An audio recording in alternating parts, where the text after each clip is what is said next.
Isra wal Mi'raj. Di Isra dan Mi'rajkannya Nabi kita Nabi Muhammad sallallahu alaihi wasallam pada malam ke-27 di bulan Rajab. Maka pada malam hari ini kita mengambil hikmah dan pelajaran beberapa peristiwa yang terjadi dalam peristiwa yang besar. Sehingga dikatakan oleh ulama bahwa mukjizat atau peristiwa Isra dan Mi'raj. Jadi ada dua kejadian. Al-Isra kemudian Al-Mi'raj. Kejadian atau peristiwa Isra dan Mi'raj disebut oleh ulama sebagai mukjizat terbesar. Mukjizat terbesar bagi Rasulullah sallallahu alaihi wasallam setelah Al-Qur'an. Al-Qur'anul Karim firman Allah yang Allah turunkan kepada Nabi Muhammad sallallahu alaihi wasallam itu mukjizat yang paling besar. Di bawah atau setelah mukjizat Al-Qur'an yaitu peristiwa atau mukjizat Isra dan Mi'raj. Allah berikan kemampuan kepada Nabi Muhammad sallallahu alaihi wasallam untuk melewati berjalan dalam satu perjalanan yang secara normal. Perjalanan tersebut dengan menggunakan onta zaman dulu. Belum ada bis, belum ada pergi Grab ataupun yang lainnya. Masih kendaraan tunggangan, onta. Perjalanan yang normalnya minal Masjidil Haram Makkah menuju Masjidil Aqsa Palestina bisa ditempuh perginya saja dalam waktu 30 hari. Itu kalau ontaknya jalannya cepat setengah lari. Kalau ontaknya jalan 40 hari baru sampai. Itu perginya doang. Kalau pulang pergi kaliin 2 80 hari. Tapi Allah isra'kan dan Allah mi'rajkan Rasulullah. Ini merupakan satu mukjizat terbesar. Kenapa? Peristiwa tersebut yang perjalanan normalnya aja, kalau pulang pergi 80 hari, itu baru dunianya aja, itu baru buminya, belum ke langit. Mana langit Mi'raj? Lewatin lapisan langit, 7 lapis langit, sampai melewati Sidratul Muntaha, melewati Lauhul Mahfuz, kursi, kemudian sampai pada puncaknya di lapisan yang paling tinggi, itulah arasy-Nya Allah Subhanahu wa taala. Arasy tempatnya Allah Subhanahu wa taala. Itu perjalanan Isra Mi'raj terjadi hanya dalam waktu yang sekejap. Inilah dahsyatnya mukjizat. Perjalanan 80 hari pulang pergi, sampai naik langit ketemu Allah. Ketemu Allah berapa kali? 9. Pertama menghadap, dikasih perintah sholat 50. Bayangin Pak, kalau kita disuruh sembahyang sehari 5 waktu 50. Sehari aja 24 jam. Tiap setengah jam, ya tiap setengah jam kita sembahyang. Yang buka warung baru buka loring door, udah azan lagi. Baru duduk cari duit, rezeki, kerja, baru masuk kantor, udah azan lagi. Subhanallah. Maka turun takhfifat, diberikan diskon dari 50 sampai jadi 5. Begitu terakhir mentok udah 5, Rasulullah SAW turunkan, melewati Nabi Musa lagi. Kata Nabi Musa, minta diskon lagi. Umatmu nggak sanggup. Kata apa? Kata Rasulullah, aku malu untuk meminta keringanan lagi. Maka tetap Allah Subhanahu wa taala yang dari memang sudah memberikan kepada umat Nabi Muhammad salat fardu 50 waktu, maka dikatakan oleh Allah, wahai Muhammad, ya Muhammad, ya Allah, aku wajibkan kepada umatmu salat 5 waktu, tapi pahalanya tetap 50. 5 waktu pahalanya 50, berarti 1 waktu 10. Allah tidak pernah ingkar janji. Allah sudah memberikan di awal, tetap pahalanya dapat. Subhanallah. Ya. Udah cuma 5 waktu aja susah banget kadang. Mancing mulu, duduk nongkrong, ya, ngobrol, habis waktunya ya. Kita orang yang ngaji duduk di majelis ilmu harus beda perbuatan kita. Jangan sama perilaku kita, perbuatan kita dengan orang yang tidak duduk di majelis ilmu. Itu apa kata dia ntar, no dia ngaji begitu. Nah, ya, ini mumpung kita masih hidup benerin. Karena jangan kita merasa gue masih panjang umur kita. Mumpung kita tinggal sisa doang nih Pak, sisa. Maka sisa ini perbaiki. Ya, insyaallah mudah-mudahan kita orang thalabatul ilmi yang menuntut ilmu tidak sama perbuatannya dengan orang yang tidak menuntut ilmu. Kalau perlu ajak tuh teman kita lagi nongkrong, ajak ngaji, jangan ikut nongkrong. Nih ngajak kagak, buat temenin dah. Jangan, ya. Itu zaman jahiliyah. Zaman jahiliyah dulu, zaman jahiliyah, zaman kebodohan, zaman kita nggak tahu. Karena kita udah ngaji, harus ada perubahan. Ini diantaranya tadi tuh. Bulan Rajab ini ada amalan yang kita baca. Pagi 70, sore 70. Baca Pak. Baca bilang aja gitu, insyaallah. Ya, jadi jangan ditinggal, jangan ditinggal. Nah, dan peristiwa Isra Mi'raj semua selesai itu. Isra Mi'raj terjadi dalam waktu berapa? Kata ulama, ada yang Imam Dahrawi mengatakan terjadi Isra Mi'raj dan Nabi sudah balik lagi, dibalikin sama Allah, udah di samping Ka'bah lagi. Tempat Nabi asal duduk di situ. Berapa lama? Nih lama nih. Sepertiga jam. Isra Mi'raj sepertiga jam. Berapa? 1 jam berapa menit? Bagi 3. Ini sepertiganya berapa? 60 bagi 3 berapa? Ini sepertiganya. Kalau sepertiganya 20. 2/3-nya ya. Suruh sepertiga berapa ya? Kalau sepertiga 30. Nah, sepertiga 20 kan. Ya. 20 tambah 20 40 tambah 20. Jadi sepertiga jam. Berapa ya? 20 menit. Jaraknya jauh tuh. Jadi kalau ya ada orang ulama atau mungkin para asatidz mengatakan sepertiga malam, lama itu Pak, kelamaan. Sepertiga malam dihitung dari jam, tinggal hitung subuhnya jam berapa? Jam 2 dah. Ya. 3, 4. Subuh jam berapa? 4:30. 4:30-an gitu. Ya kan gitu. Itu sepertiga jam tuh, berarti 2,5 jam. 2,5 jam lamaan lagi. Nah, maka bukan seperti itu. Paling cepat ya, ada yang pertama 20 menit. 20 menit selesai. Tapi kata Imam Syekh Abdurrahman Ad-Diba, ini kita perlu tahu Pak. Kebanyakan orang nggak tahu mukjizat Isra Mi'raj, anggap biasa. Jadi tidak ada rasa makin cinta kepada Rasulullah. Kenapa? Biasa. Allah Isra dan Mi'rajkan Rasulullah disebutkan oleh Syekh Abdurrahman Ad-Diba. Nabi kan saat itu lagi berada di Hijr Ismail. Mana Hijr Ismail? Oh, samping Ka'bah yang kayak setengah lingkaran. Nabi lagi senderan Pak, tidur-tiduran bersama 2 sahabat. Sahabat yang bernama Sayyidina Hamzah, paman Nabi sendiri. Sayyidina Hamzah bin Abdul Muttalib. Yang kedua Ja'far bin Abi Thalib, saudaranya Sayyidina Ali. Ali bin Abi Thalib ini Ja'far bin Abi Thalib. Nabi lagi ditemenin sama 2 sahabatnya. Di situ tuh Nabi lagi duduk bersandar di Hijr Ismail. Turun malaikat Jibril. Nah, disebutkan oleh Syekh Abdurrahman Ad-Diba mengutip pendapatnya Imam Subki. Kata Imam Subki bahwa terjadi Isra Mi'raj.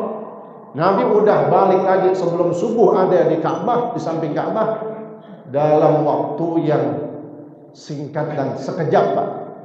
Dalam waktu yang sebentar.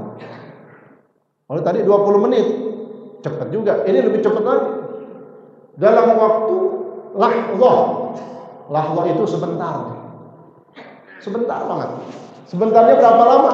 Syekh Abdul Rahman Tiba nyebutin. Kita baca itu dalam Maulid Tiba ada kalimat "Tsumma a'udduhu minal 'arsy qabla an yabrudal farsh." Apa kata Allah? Kemudian aku kembalikan ini Nabi Muhammad SAW dari arsy qabla an yabrudal farsh. Nabi dibalikin lagi ke tempat duduknya dan tempat duduknya masih hangat.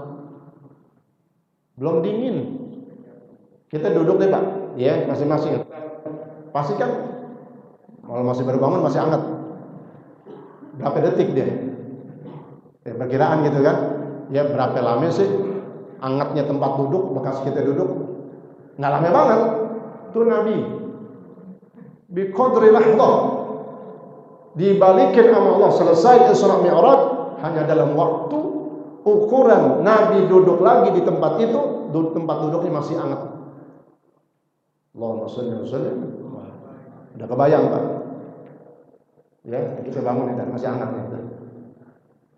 Enggak lama kan? Hangatnya tempat duduk kita, begitu kita bangun berapa lama? Enggak lama. Nah, itu. Nabi balik qabla ayyam sebelum dingin tempat duduknya, itu maknanya. Allahumma shalli wa sallim mubarak alaihi. Ya.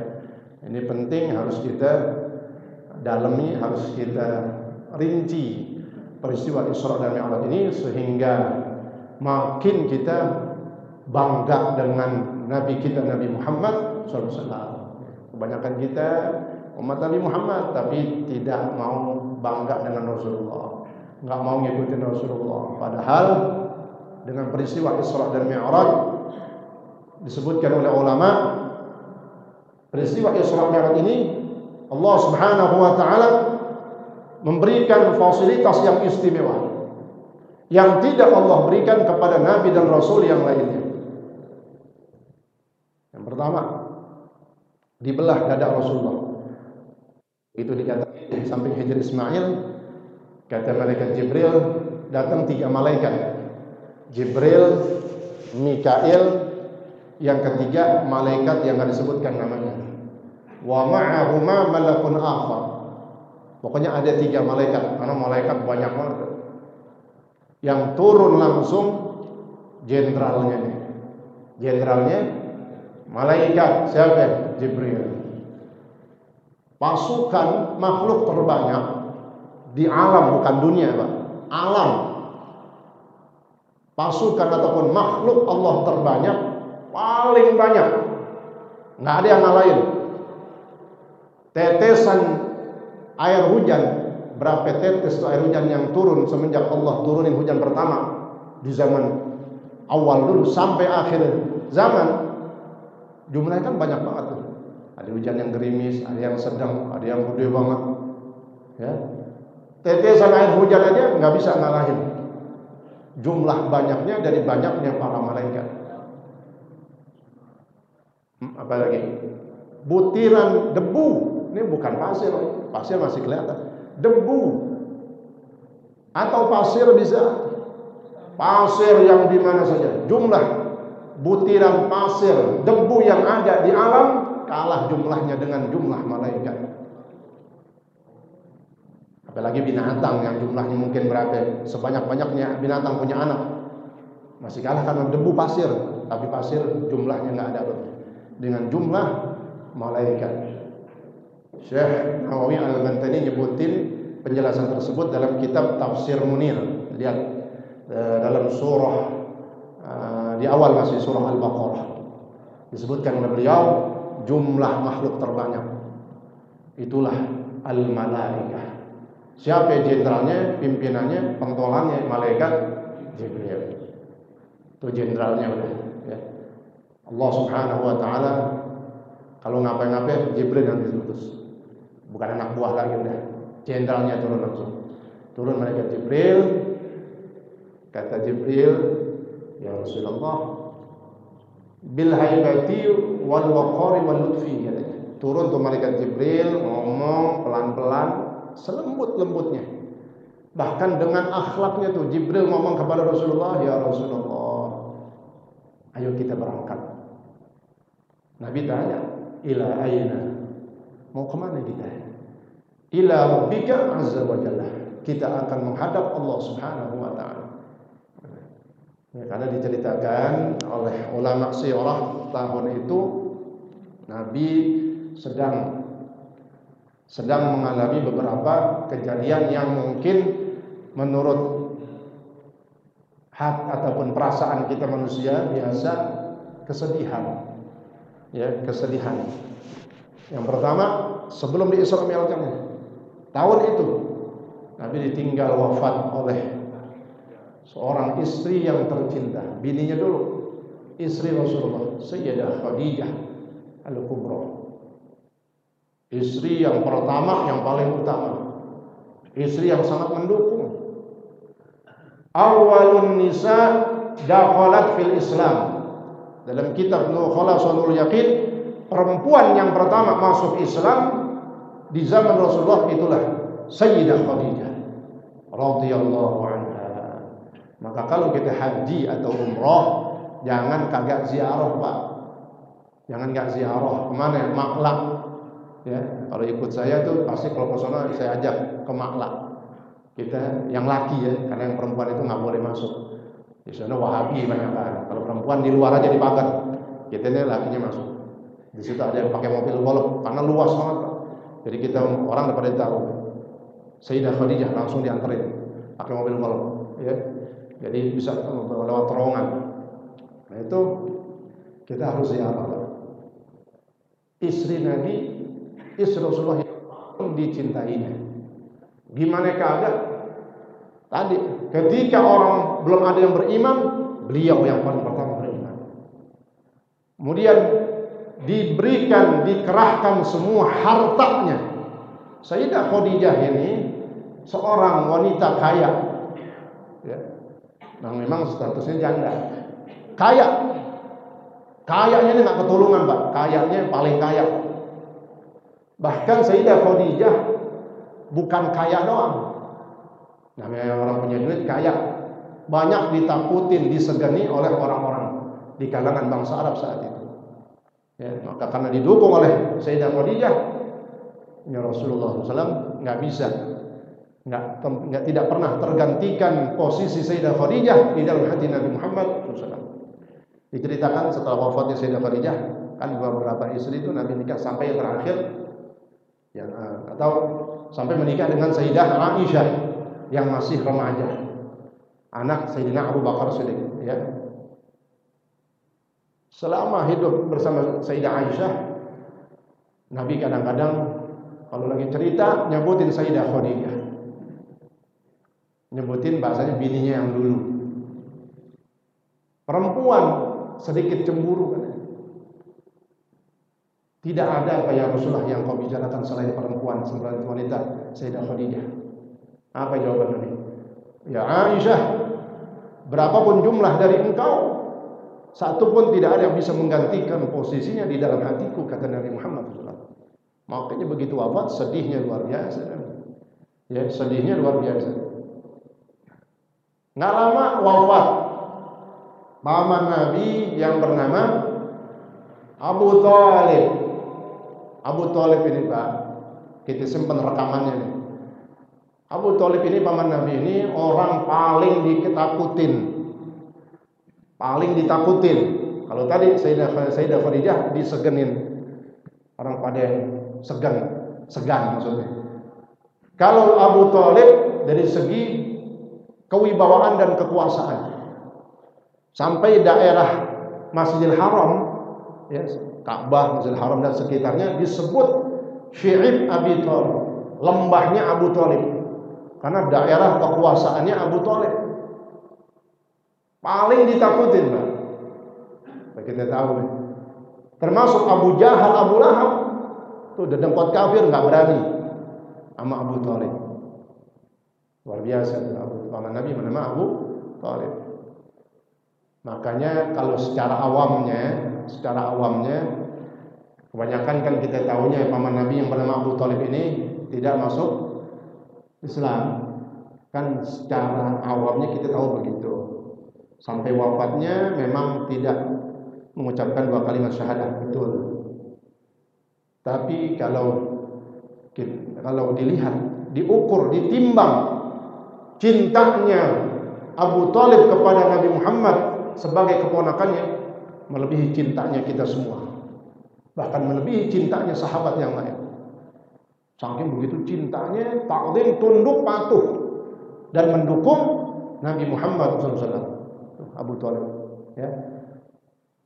Sehingga dikatakan begitu dakwah pertama kali, kan habis turun wahyu pertama, Nabi kan keluar dari gua Hira melihat bentuk asli Jibril, meriang, melihat makhluk yang tak pernah dilihat, Pak. Kita juga begitu kali, melihat di atas malaikat gede banget, wah, pingsan bisa gitu. Nabi nggak pingsan, cuman gemetar.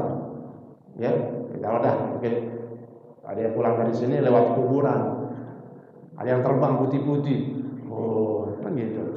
Ini kagak begitu, nih, ya.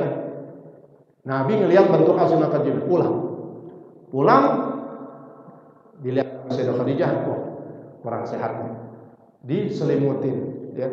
Namanya orang meriang kan diselimutin biar keringat keluar. Maka turun ayat pertama untuk berdakwah, mulai berdakwah. Ya ayyuhal muddatsir, ya Nabi Muhammad yang sedang berselimut, qum fa'anzir, bangun, kata Allah. Fa'anzir, berikan peringatan. Nah, ini baru dakwah secara pelan-pelan, Pak. Rahasia, door to door, diam-diam, nggak boleh terang-terangan. Ya, berdoa aja, sholat sunnah aja, ngumpet-ngumpet. Selama berapa tahun dakwah pelan-pelan? Rahasia ini ngumpet-ngumpet 3 tahun. Begitu 3 tahun turun ayat berikutnya, fasda' bima tu'mar wa a'rid 'anil jahil. Ya Muhammad, kata Allah, fasda' bima tu'mar, sampaikan dengan keras apa yang kau diperintahkan untuk sampaikan, dan berpalinglah dari orang-orang jahiliyah, orang-orang kafir. Nah, di sini ayat memerintahkan untuk berdakwah secara terang-terangan. Turun ayat ini, Nabi langsung naik gunung Jabal Abi Qubais, yang di situ tempat istana raja sekarang. Ya. Siapa yang jadi backingnya? Backingnya siapa kali? Paman Nabi, Abu Thalib. Kumpulin itu semua. Jadi kadang-kadang Abu Jahal cuma bisa menghina doang, tapi nggak berani nyolek. Abu Thalib kalau berani colek, melayang palingnya kan. Jadi Abu Jahal pun kadang-kadang menghina doang, menghina biar melecehkan, ya. Tapi nggak berani nyetop dakwahnya Rasulullah. Kenapa? Takut sama siapa tadi? Abu Thalib, Pak. Abu Thalib ini luar biasa, ya. Orang yang sangat ditakuti. Buktinya apa? Waktu Abu Jahal dengan kerucu-kerucunya ini udah gerah dengan dakwahnya Nabi, nggak berani kan nyegah. Minta tolong supaya Nabi berhenti berdakwah, minta tolongnya datangnya kepada Abu Thalib 3 kali. Ya kalau bahasa kita kan langsung terang-terangan aja. Ini nggak berani mereka. Minta supaya Nabi berhenti dakwah, datang kepada siapa? Abu Thalib, ngerayu. Yang pertama, enggak. Saya enggak gubris pendapat kalian. Artinya Abu Thalib tetap mendukung dakwahnya Rasulullah. Dikirain udah. Beberapa bulan datang lagi Abu Jahal, lebih banyak lagi ke rumahnya Abu Thalib, memohon agar keponakan ini berhenti menyebarkan Islam, karena dia sudah menghina Tuhan dari leluhur kami, katanya. Nah, ini Abu Thalib sedikit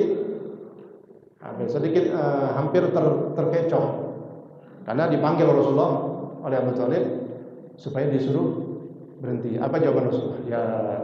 Ya ammi Abi Thalib, wahai pamanku Abu Thalib, sesungguhnya aku tidak akan pernah berhenti sampai tetes darah penghabisan untuk menyebarkan apa yang disampaikan, diperintahkan oleh Allah Subhanahu wa taala. Langsung kaget Abu Thalib, masuk lagi keimanannya, akhirnya terus sampai wafatnya melihat keyakinan dan tekad yang bulat yang dimiliki oleh Nabi Muhammad SAW, maka Abu Thalib menjadi ya, pengawal yang paling depan. Akhirnya, yaudah maafkan saya, ya maafkan saya nggak akan menyuruh engkau untuk berhenti. Datang lagi yang ketiga, Abu Jahal, supaya berhentiin nih dakwahnya. Langsung Abu Thalib udah menolak mentah-mentah permintaan permintaan daripada Abu Jahal.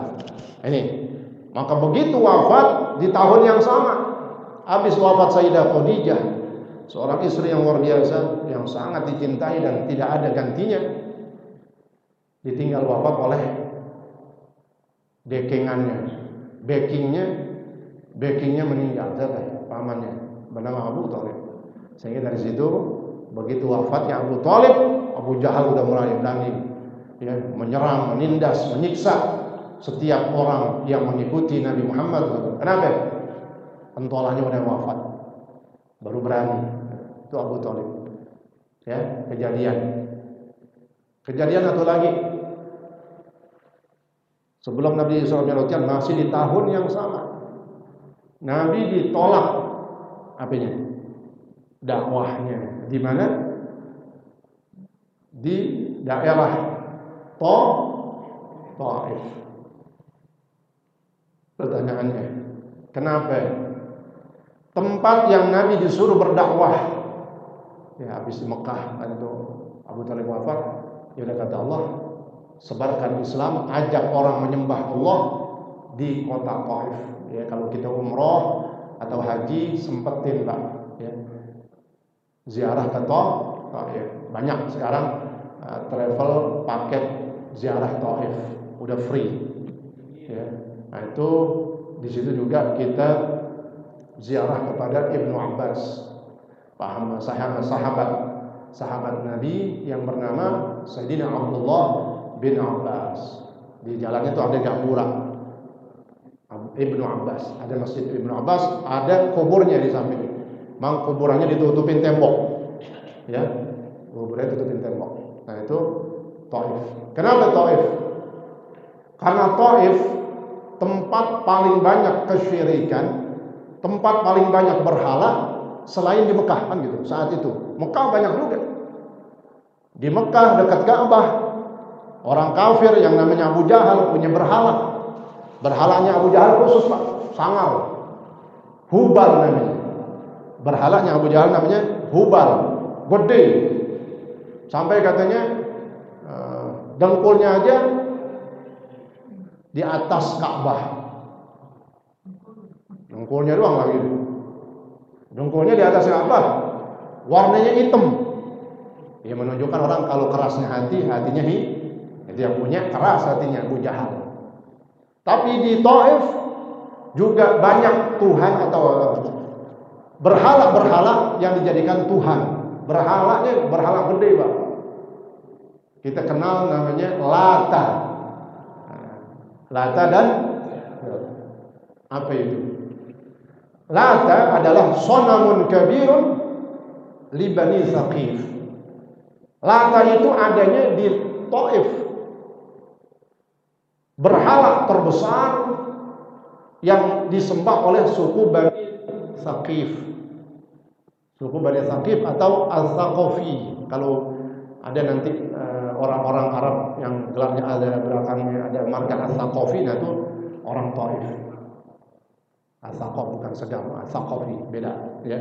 Al-Thaqafi, Al-Thaqif itu di situ Pak. Makanya Nabi disuruh dakwah di situ. Bukannya saat itu kesyirikan kaleng-kalengan, tak, di situ kelas berat juga tuh. Makanya Nabi disuruh dakwah. Uzza, apa Uzza? Pohon. Jadi berhala mereka ini banyak. Tuhan mereka, Tuhan batil mereka banyak. Ada Lata, berhala gede banget. Ada Uzza. Uzza syajaratun kabirah. Uzza ini pohon. Pohon dijadikan Tuhan juga. Pohon gede banget. Yang disembah oleh Bani Ghassan. Karena di situ banyak biang berhala yang gede, nanti kan kesyirikan banyak banget. Maka Nabi suruh dakwah. Mana kata Allah? Tapi apa yang terjadi? Nabi ditolak mentah-mentah, diusir dari Taif. Ya, nah, situlah terjadi begitu Nabi lagi ada di daerah Nampak nyifat namanya Zatu Irqin, ya. Di situ Nabi sedang termenung, turun malaikat Jibril. Kata Jibril melihat perilaku orang Taif ini udah kebangetan, udah berbuat syirik, menolak bahkan mengusir Nabi Muhammad sallallahu alaihi wasallam. Kata Jibril, ya Rasulullah, apa yang kau inginkan, perintahkan saya. Kata Jibril, kalau kau mau perintahkan saya menghancurkan mereka dengan ditibanin 2 gunung yang berada yang menutupi daerah mereka, saya bisa panggil tuh penjaga gunung, 2 gunung tuh, ada 2 gunung gede banget. Tuh ada penjaganya malaikat. Maka dipanggil tuh 2 penjaga malaikat. Bosnya yang manggil, mari. Berada di hadapan Rasulullah. Silahkan ya Rasulullah, kau perintahkan 2 malaikat ini untuk menjatuhkan gunung itu, menibankan mereka semua. Hancur habis. Jadi malaikat Jibril udah gergetan juga. Ya udah songong, udah syirik, ngusir Nabi, kesel. Ya kayak gitu kan, kalau ada yang bantuin gimana nih? Habisin aja ya gitu. Ya kita kadang nafsu mulu, dia marah mulu. Ya Rasulullah, begitu ditawarin jangan, aku tidak berharap itu terjadi. Karena aku masih mengharapkan ada nanti keturunan dari orang Taif yang menyembah Allah Subhanahu wa taala. Jangan.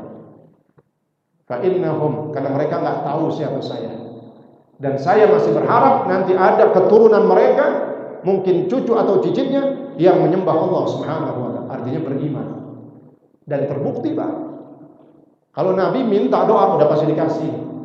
Apa buktinya? Sebelum Rasulullah wafat, kota Taif sudah banyak orang yang masuk Islam. Kesyirikan sudah mulai hilang, itu karena sebab doanya Rasulullah. Coba kalau Nabi kedepankan nafsu, gimana nih? Habisin enggak? Kelar urusannya. Allahumma shalli wa sallim alaihi.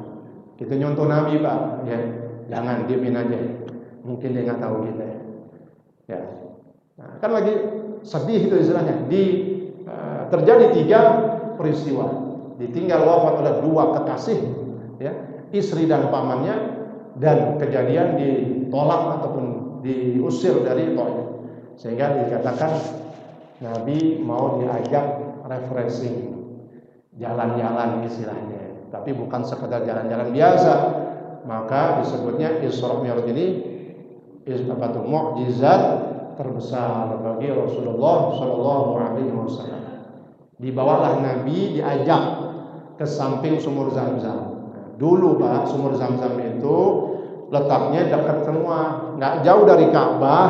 Misalnya nih Ka'bahnya sini nih, ya di sini sumur Zam-Zam, ya. Nggak jauh dari sumur Zam-Zam, sini ada Safa Marwah, ya. Nah, sumur Zam-Zam itu, alhamdulillah, disebut bi'run masyhurun qaribun bil bait. Sumur Zam-Zam adalah sumur yang terkenal yang berada di samping Ka'bah asalnya. Kemudian ditutup secara permanen di atasnya, tapi airnya tetap dialirkan, diambil manfaatnya. Sumur Zam-Zam ini aslinya asluha min darbi janahi Jibril. Allah.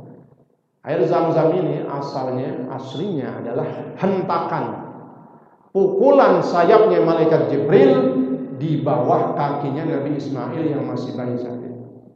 Jadi sebenarnya yang bikin keluar air itu apa? Pukulan sayapnya malaikat Jibril. Kan gitu.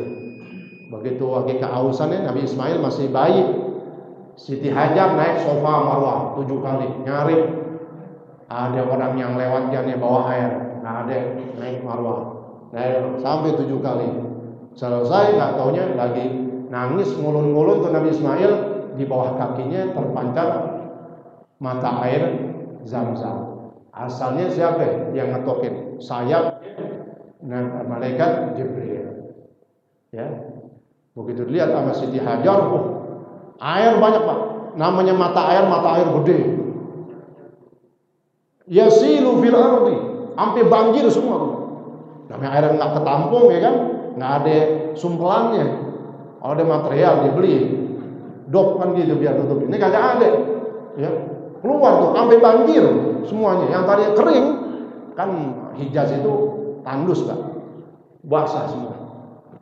Dikumpulin di masjid aja Zam-zam itu artinya kumpul. Nah, maka disebutlah sumur zam. Apa maknanya? Bahwa dengan minum air Zam-zam akan terkumpul semua hajat-hajat kita. Ya, sehingga kata Nabi, air Zam-zam tergantung apa yang diniatkannya. Lihat. Nah, mudah-mudahan ya, ini mungkin pertemuan yang enggak lama ya.